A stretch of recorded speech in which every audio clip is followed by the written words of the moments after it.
Hello everyone, welcome back to our channel Login Assist. In this guide video, I will show you how to log in Rumble account. So first of all, launch open Rumble application. If you do not have this application, you can download it from Play Store and App Store. You can see over here, Rumble application has been opened. Initially, you'll be led to this kind of interface. At bottom, you'll be able to find several icons over here.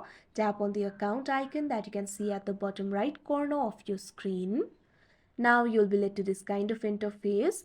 From here, you'll be able to sign into your account. You'll be able to find the options like continue with email, continue with Google, continue with Facebook. Simply tap on the sign in method that you had used while creating the account.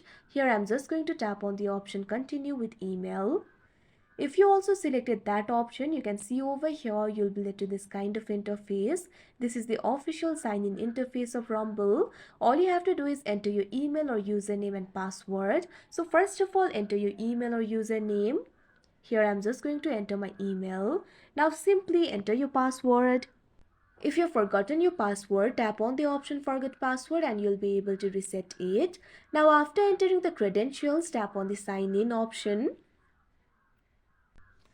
Now you can see over here you'll be logged into your account. So that is how you log in Rumble account. I hope you found this video helpful. Thank you for watching. Make sure to like, share and subscribe to our channel.